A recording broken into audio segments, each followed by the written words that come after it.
ჰაერის დაბინძურება ერთ-ერთი მთავარი პრობლემაა რუსთავშიც. იმის მიუხედავად, რომ ნინო ლაცაბიძე ჯერ კიდევ საპარლამენტო საქმიანობის ფარგლებში მუშაობდა გარემოს დაცვითი პასუხისმგებლობის შესახებ კანონის მომზადებაზე, ქალაქის ინდუსტრიული ზონის მავნე გავლენა ატმოსფერული ჰაერის დაბინძურებაზე დღემდე ძირითად გამოწვევად რჩება რუსთაველებისთვის. ინფრასტრუქტურის მოდერნიზება, ახალი სატრანსპორტო შესაძლებლობები, სოციალური მხარდაჭერა, ახალგაზრდული პროექტების მრავალფეროვნება და ახალი განვითარების ქალაქის ძირითადი პრიორიტეტები. რის გაკეთება შეძლო ოპოზიციური საკრებულოს პირობებში და რა გეგმები აქვს ქალაქის ხელმძღვანელობის მეორე ვადაში. რუსუდან ლოლაძის ინტერვიუ ნინო ლაცაბიძესთან. დიახ, მოგესალმებით თამარ, ჩვენ ვიმყოფებით რუსთავში, ქალაქში, რომელიც თუ ვიქნებით ობიექტურები ბოლო წლებში საკმაოდ განვითარდა, გაიზარდა და გალამაზდა. მოგვარდა ისეთი მნიშვნელოვანი პრობლემები, როგორიც არის მაგალითად რუსთავ-თბილისის ტრანსპორტის საკითხი, ასევე დაირგო ძალიან ბევრი მწვანე ხე, ასევე მოგვარდა ისეთი საკითხი, როგორიც არის რუსთავის სასმელი წყლით მომარაგება, რომელიც წლების განმავლობაში აქილევსის ქუსლი იყო რუსთავისთვის.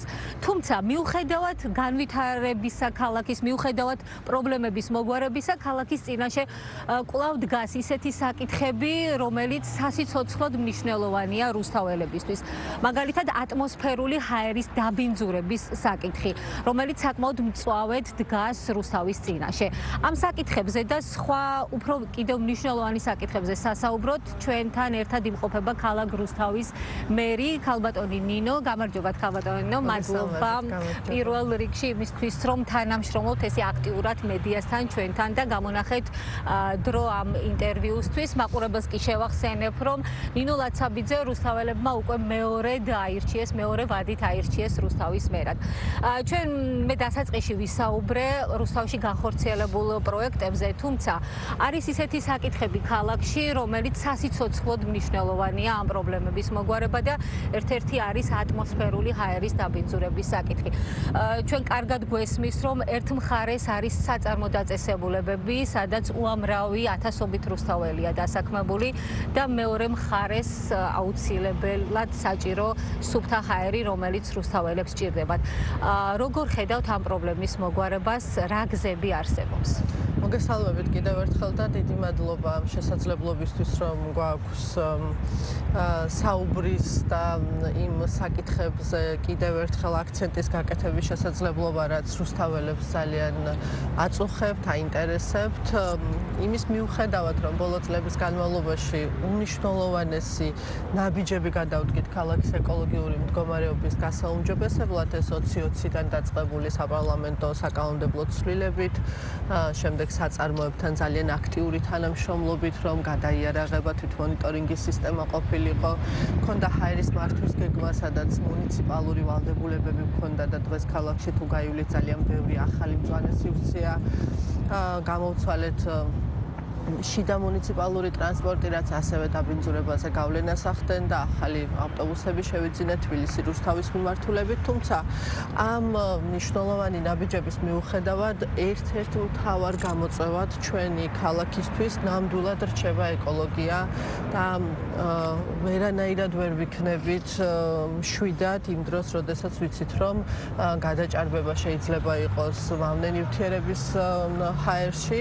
ჩვენ სულ ახლახანს და საპარლამენტო მოსმენა კომიტეტზე, სადაც მოვისმინეთ გარემოს დაცვის სამინისტროს პოზიცია, თუ რა ნაბიჯებია კიდევ იმისთვის გადასადგმელი, რომ ეს ისტორიული პრობლემა და ეს უნდა ვთქვათ, რომ ისტორიული პრობლემაა იქიდან გამომდინარე, რომ ძალიან ბევრი საწარმოა და კი ნამდვილად გვიწევს ჩვენ ოქროს შუალედის მოძებნა ამ საწარმოებში დასაქმებულია ჩვენი ძალიან ბევრი თანამოქალაქე და ძალიან რთულია ერთი ხელის მოსმით ესე რაღაცა რადიკალური ზომები მიიღო, თუმცა ყველაფერს ვაკეთებთ მთავრობასთან, სამინისტროსთან, საპარლამენტო გუნდთან ერთად, რომ ეს გამოწვევა დაიძლიოს. ამისი კარგი მაგალითები გვაქვს ჩვენ ყველაზე ისტორიულ და დიდ პროექტს ვიწყებთ ეკოლოგიის კუთხით, ეს არის რუსთავის ჭალის ტყის აღდგენა და რა თქმა უნდა, ალბათ გვიყურებს ადამიანი და იტყვის, რომ ჭალის ტყე არ გვიშოლის თუ არ იყო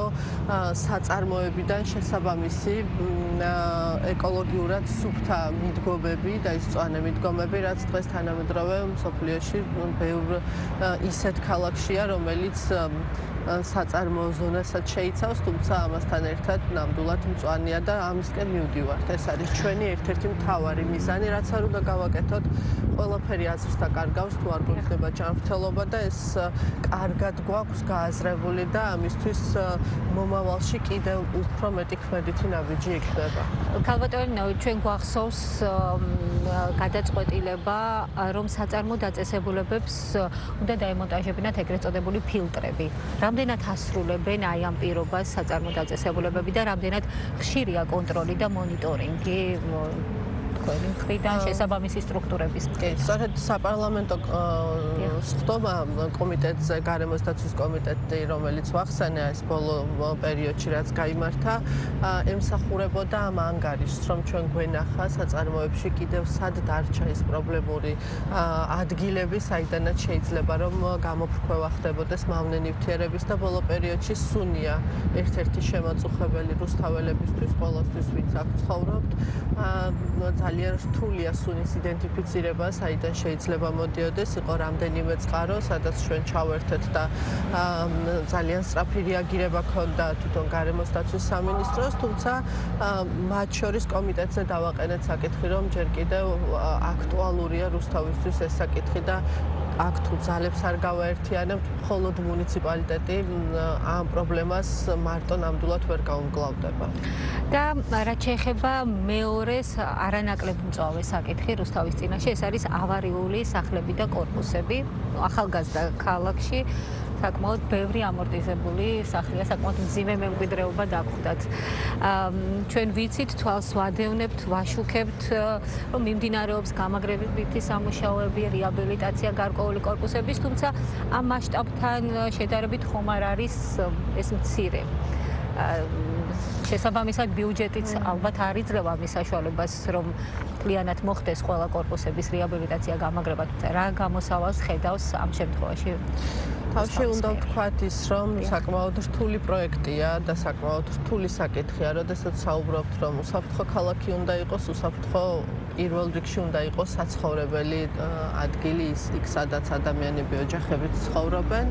დავიწყეთ ამ საკითხის უფრო სიღრმისეულად შესწავლა, მათ შორის სამხარაულის დასკვნებით, მათ შორის ანალიზით, თუ რა მოცემულობა გვაქვს დღეს ქალაქში. პირველი უნდა აღვნიშნოთ ის, რომ მოსახლეობა ამისთვის აბსოლუტურად არ არის მზად, რომ თავისი პასუხისმგებლობა იყოს იმ საკუთრებაზე, რომელიც მას ბინათვე საკუთრეთ ამხანაგობასთან ერთად გააჩნია, იმიტომ რომ საკმაოდ დიდ თანხებთანაა დაკავშირებული ჩვენთვისაც კი, როცა ბიუჯეტის თანხებს გავდივართ. მიზეზებიც მნიშვნელოვანი და საინტერესოა, იმიტომ რომ დღესაც არის არქიტექტურის სამსახურზე მომართვა, დაშენების, მიშენების, ან რაღაცა მსგავსი ჩარევის, რაზეც უარს ვამბობთ ხოლმე და შემდეგ განაწყენებული ადამიანებიც ალბათ ბევრი გვყავს. 90-იანებიდან ყველამ ძალიან ბევრი დაუშავეთ იმ საცხოვრებელ კორპუსებს, სადაც ახლა პრობლემები გვაქვს და ავარიულობის ზოგან ძალიან მაღალი ხარისხია. თუ გავივლით ქალაქში, ვნახავთ, რომ უმეტესობა არის მიშენება, უმეტესობა არის დაშენებული და ეს კონსტრუქციები უბრალოდ ვეღარ უძლებს იმ არაერთგვაროვან მშენებლობას, რომელიც ინდივიდუალურად სათითო მეზობელმა განახორციელა, მათ შორის გადაკეთება, სახტენი კედლების მოხსნა, სარდაფების ამოღება, რაც თავის დროზე არ იყო გათვალისწინებული და მათ შორის საკანალიზაციო სისტემების, წყალარიდების სისტემების მოუწესრიგებლობა და წლების განმავლობაში სარდაფებში სწორედ აი ამ წყლის შედინებამ გამორეცხა საძირკველი და აი ამ ტიპის პრობლემებით მოვედით დღევანდელობამდე და დღეს ძალიან რთულია მოსახლეობას აუხსნა, რომ რამდენიმე მილიონი ლარი, რომელიც ერთი კორპუსის გამაგრება სჭირდება, მათ უნდა გადაიხადონ და რა თქმა უნდა ამ პასუხისმგებლობას მუნიციპალიტეტი არ გაურბის და ძალიან ვცდილობთ დღეს, რომ კორპუსების გამაგრება იყოს ინფრასტრუქტურულ პროექტებში ერთ-ერთი მთავარი მიმართულება. აუცილებლად უნდა აღვნიშნო, რომ არის კიდევ დამატებითი პრობლემა უკვე მოსახლეობასთან ურთიერთობა, როდესაც პროექტს გააკეთებ, როდესაც მიუტან, გააცნობ და ეტყვი, რომ თქვენი კორპუსის გასამაგრებლად იმისთვის, რომ თქვენმა ოჯახმა მშვიდად იცხოვროს, აუცილებელია რაღაცა პერიოდით დატოვოთ ბინა, გახვიდეთ, რომელზეც ასევე ქირის ნაწილში მუნიციპალიტეტი მოგეხმარებათ და შემდეგ უკვე გამაგრების შემდეგ დაბრუნდებით მათივე უსაფრთხოებისთვის. დღეს გვაქვს 3 ესეთი კორპუსი, საიდანაც მოსახლეობა უბრალოდ არ გამოდის, გამზადებულია პროექტი, მოვიძიეთ ფინანსები და უბრალოდ ვერ ვახერხებთ მოსახლეობასთან შეთანხმებას, 100%-ის თანხმობაა საჭირო, რომ მოსახლეობა გამოვიდეს დროებით, დაიწყოს სარეაბილიტაციო სამუშაოები და უკვე გამაგრებული, მოწესრიგებული უსაფრთხო ბინა ჩავაბაროთ.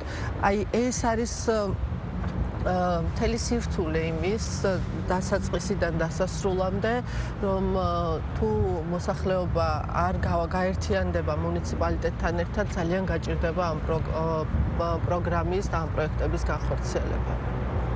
ქალბატონო რუსთავის საკრებულომ რამდენიმე დღის წინ დაამტკიცა რუსთავის ბიუჯეტი, ქალაქის მთავარი ფინანსური დოკუმენტი, რომელიც ხედავთ, რომ ბოლო წლების განმავლობაში არის საკმაოდ მზარდი. ეხლა ჩვენ ვიმყოფებით რჩეულიშვილის ქუჩაზე, სადაც მიმდინარეობს ინფრასტრუქტურული პროექტები და საკმაოდ ბევრი ინფრასტრუქტურული პროექტები მიმდინარეობს ერთმანეთის პარალელურად. თუმცა გასულ წლებში იყო შეფერხებები გარკვეულწილად მოსახლეობას ჰქონდა პრეტენზიები, მაგალითად რატომ გადავადდა რამდენჯერ ტაშკენტის ქუჩაზე ეს პროექტები. გასულ წელს და წინა წლებში ოპოზიციური იყო რუსთავის საკრებულო, იყო ურთიერთბრალდებებიც. ამჯერად უკვე რუსთავის საკრებულოს სრული მხარდაჭერა აქვს რუსთავის მერიას. რა ხდება პროექტების თვალსაზრისით, რომ გითხრათ უფრო კონკრეტულად რა პრიორიტეტები არის რუსთავის ბიუჯეტში, როგორია ეს დოკუმენტი, ფინანსური დოკუმენტი და მიზეზებზეც რომ გითხრათ პროექტების შეფერხების და გადავადების. 4 წლის შემდეგ პირველად რუსთავის საკრებულომ კანონით რა ვადებიც არის დადგენილი, იმ ვადებში მიიღო ქალაქის მთავარი საფინანსო დოკუმენტი, განხილვები მოხდა ძალიან საქმიან გარემოში, კომისიურ ფორმატში, სამსახურის ხელმძღვანელებთან ერთად დასაბუთებული იყო ყველა ის პარამეტრი, რაც ჩვენი მხრიდან იყო წარდგენილი საკრებულოზე და მართლაც მე ვფიქრობ, რომ რუსთაველებმა უკვე დაინახეს აი ეს განსხვავება დესტრუქციულ ოპოზიციურ საკრებულოსსა და ქალაქის განვითარებაზე, ქალაქის წინსვლაზე ორიენტირებულ საკრებულოს შორის. ამისი შესაძლებლობა ნამდვილად არ ჰქონდა წინა 4 წლის განმავლობაში, რომ საქმიანად ჰქონოდა საუბარი, არგუმენტები იმ პროექტებზე, რომელიც ჩვენი ქალაქისთვის მნიშვნელოვანია და კი იმის მიუხედავად, რომ ძალიან ვცდილობდით მოსახლეობას არ ეგრძნო, დესტრუქციაში, კამათში არ შევსულიყავით და საქმე გვეკეთებია, მაინც ვერ გავეკეცით იმას, რომ გვინდოდა თუ არ გვინდოდა მერიას ძალიან მჭიდრო ურთიერთობა აქვს საკრებულოსთან და მათი მხარდაჭერის გარეშე ძალიან რთულია პროექტების განხორციელება. დღეს ვხედავ ძალიან საქმიან ადამიანებს, ქალაქზე შეყვარებულს იმ პასუხისმგებლობით, რაც მანდატის სახით მოსახლეობა მისცა და მე ძალიან მიხარია და მაქვს უფრო მეტი мотиваცია, ალბათ ძალაც, რომ მერიის გუნდი საკრებულოს გუნდთან ერთად ძალიან ბევრ კარგ საქმეს გავაკეთებთ ქალაქისთვის, ისეთ პროექტებს, როგორიც ეს არის და არა მხოლოდ ინფრასტრუქტურულ პროექტებზე 172 მილიონ ლარში ძირითადი თანხები ინფრასტრუქტურაზე მიემართება, იმიტომ რომ ჩვენს ქალაქს ნამდვილად ჭირდება ინფრასტრუქტურული გაუმჯობესება. მათ შორის გზები და თქვენ ახსენეთ რამდენიმე მსხვილი პროექტი და ახსენეთ, რომ არის გადავადება საკმაოდ მასშტაბურ პროექტებს ვახორციელებთ. ისეთ პროექტებს, რომელიც ქალაქის დაგეგმარებიდან, აი იმ დროიდან, როდესაც ის ქუჩა ეწყობოდა, მას შემდეგ არავინ არ მიბრუნებია იმ ქუჩას. მას შემდეგ არავის არ გამოუცვლია მიწისქვეშ კომუნიკაცია. მას შემდეგ არც GVP, რომელიც კერძო კომპანიაა და იმ მილებს ფლობს, რომელიც ამ ჩვენი ინფრასტრუქტურის პროცესში გამოვლინდება ხოლმე, არ ქონდათ არაფერზე ნაფიქრი, იყო მოძოლებული ინფრასტრუქტურა, მათ შორის გაზის მილებს ხედავთ ქალაქში, ხო? საჰაერო მილებია და ხშირ შემთხვევაში უკვე დღევანდელ თანამედროვე სტანდარტებს აღარ აკმაყოფილებს და რა თქმა უნდა, როცა პროექტი ხორციელდება, ვერ დატოვებ ამ ყველაფერს ისე და ყველა კომუნიკაცია იცვლება. გიწევს მედიას, გარდა იმისა, რომ შენი პასუხისმგებლობა გაქვს, გარდა იმისა, რომ ამინზე შეიძლება დამოკიდებული იყო, არის კერძო კომპანიები, რომელიც აუცილებელია, რომ ჩართო ამ პროექტის განხორციელების პროცესში და ჩვენ ვცდილობთ განვახორციელოთ პროექტები ისე, რომ რამდენიმე წლის განმავლობაში ქალაქს აღარ დაჭირდეს იმ პროექტზე მიბრუნება. ასე რომ გადავადებები აბსოლუტურად დასაბუთებულია სამსახურის მხრიდან კანონის ფარგლებში და ძალიან ვცდილობთ, რომ ნაკლები დისკომფორტი შევქმნათ მოსახლეობას და მაქსიმალურად შევამციროთ ის ვადები, რაც საპროექტო ვადების სახით არის წარმოდგენილი. თუმცა, როდესაც საქმეს აკეთებთ, როდესაც პროექტები მასშტაბურია, იქ რა თქმა უნდა იქნება გარკვეული ხარვეზებიც ჩვენ ყველაზე კარგად ვიცით რა გვაქვს გამოსასწორებელი სამსახურის გაძლიერება, სტრუქტურის გაძლიერება, თანამშრომლების გადამზადება, გადაიარაღება. სულ რაღაც რამდენიმე წლის უკან მანქანაც კი არ ყავდათ თანამშრომლებს, რომ უბრალოდ ობიექტზე მისულიყვნენ და ელემენტარული ტექნიკა არ ქონდათ, რომ გაეზომათ და რაღაცა დასკვნა დაედოთ.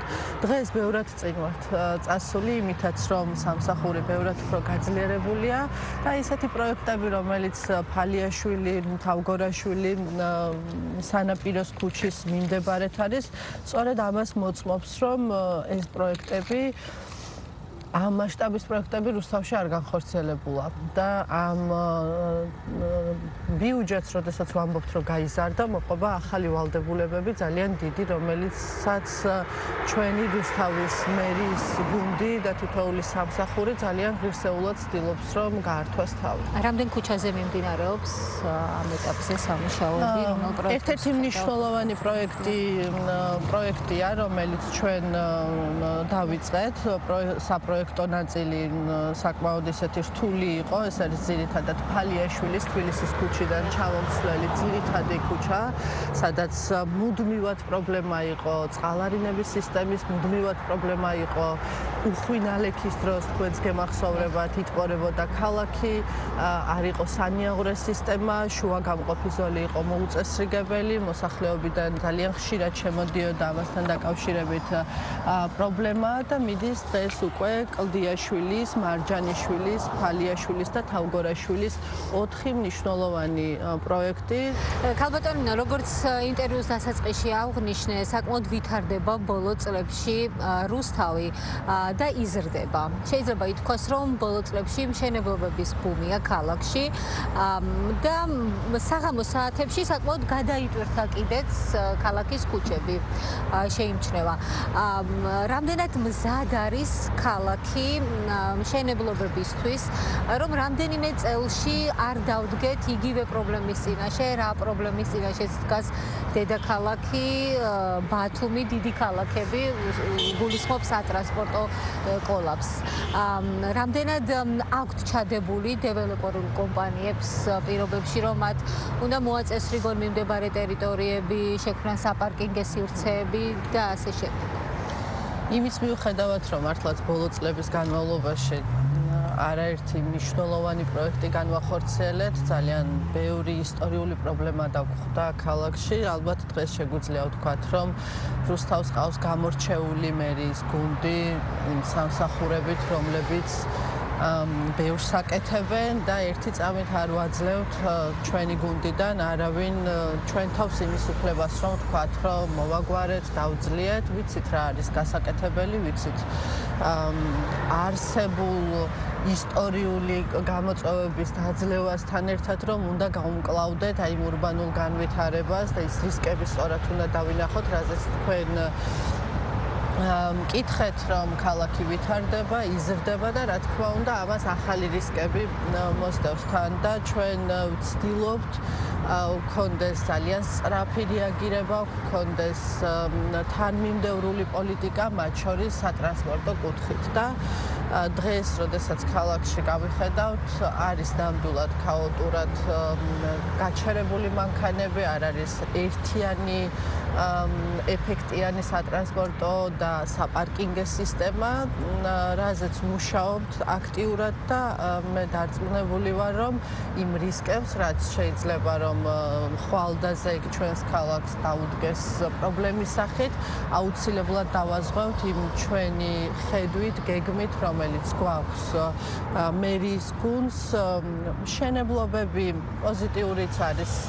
აქამდე არ იყო ესეთი აქტიური საინვესტიციო ინტერესი რუსთავის მიმართ, დღეს გვახარებს ის, რომ თუნდაც აი ამ ცდილობებმა ქალაქის ინფრასტრუქტურულმა მოწესრიგებამ ახალი საინვესტიციო მიზნები და პროექტები გააჩინა ჩვენს ქალაქში, თუმცა ძალიან დიდი სიფრთხილით ვეკიდებით, დაშავებული ბევრია. ამას ვერ გავექცევით. ბევრი მიწაა თავის დროზე არასწორად გაყიდული, ბევრი მიწაა რაღაცა იმ კონფიგურაციით არა, როგორიც ქალაქის ინტერესებისთვის შეიძლებოდა რომ უკეთესი ყოფილიყო დათმობილი. ყველაფერს ვერ გამოვასწორებთ, მაგრამ ძალიან ვცდილობთ, რომ დიდი სიფრთხილით, დიდი პასუხისმგებლობით მიუდგეთ განსაკუთრებით არქიტექტურულ ნაწილს.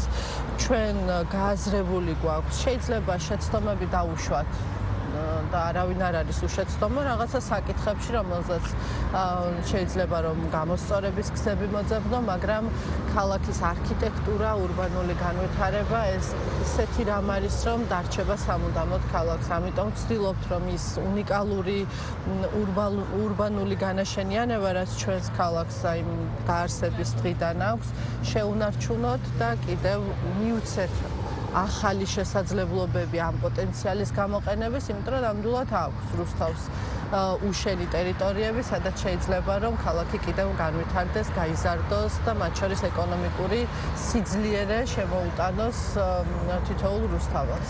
და ბოლოს, როგორც აღნიშნეთ, თქვენ მეორე ვადით ხართ რუსთავის მერი, მეხუთე წელი დაიწყო ფაქტიურად. რას ისურვებდით 8 წლიანი მერობის შემდეგ, როგორი ქალაქს გინდათ რომ ხედავდეთ?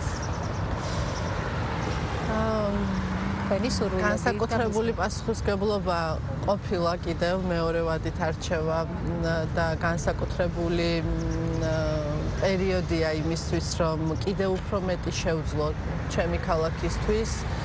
დღეს თუ კი რამ გამოდის რუსთავში, გამოდის გუნდურობით, აი ძლიერი გუნდით, რომელიც ქალაქს ემსახურება და ვერ გეტყვით, იმდენად ბევრი რამე მინდა დაახლოებით აი როგორც შვილისთვის გინდა საუკეთესო, ისეთი საუკეთესო მინდა ჩემი ქალაქისთვის და თავარია შრომობთ, თავარია საქმის კეთება არ გვეზარება, ვიცით როგორ უნდა ვაკეთოთ და თითოეული რუსთაველი ხედავს იმ ცდელობას და მონდომებას, რომელიც დღეს ჩვენ გვაქვს. ის თაობა, რომელიც ჩვენ ვართ, ალბათ გადაიყვანს აუცილებლად რუსთავს ახალ განვითარების ეტაპზე და ეს პროცესი ძალიან აქტიურად მიდის. ყველაზე მთავარი ამ პროცესში არის ერთიანობა ქალაქის. მოსახლეობის ჩართულობა, მერის ბიზნესის, აი გაერთიანება კიდევ უფრო სწრაფი ტემპებით წაგვიყვანს წინ. მე ამაში დარწმუნებული ვარ და ძალიან ვცდილობთ, რომ ის ხედვა და გეგმა რაც გვაქვს ქალაქის განვითარების ერთი წამით არ შეჩერდეს და ვნახოთ რა გამოგვივა უკვე 8 წლის თავზე. ძალიან დიდი მადლობა, ესეთი საკმაოდ ვრცელი და საინტერესო ინტერვიუ გამოგვივიდა. მადლობა თანამშრომლობისთვის და იმედს ვიტოვებთ, რომ არაერთხელ შევხვდებით კიდევ ერთხელ. მადლობა თქვენ, რომ მოგეცით შესაძლებლობა გვესაუბრა ჩვენს ქალაქზე. დიდი მადლობა ქალბატონო, მაყურებელს კი შევახსენებ, რომ ჩვენ მქონდა საკმაოდ ვრცელი და ვფიქრობ საინტერესო ინტერვიუ ქალაქ რუსთავის მერთან ნინო ლაცაბიძესთან. მაყურებელს შევახსენებ, რომ ნინო ლაცაბიძე რუსთაველებმა ქალაქის მერად მეორე ვადით აირჩიეს.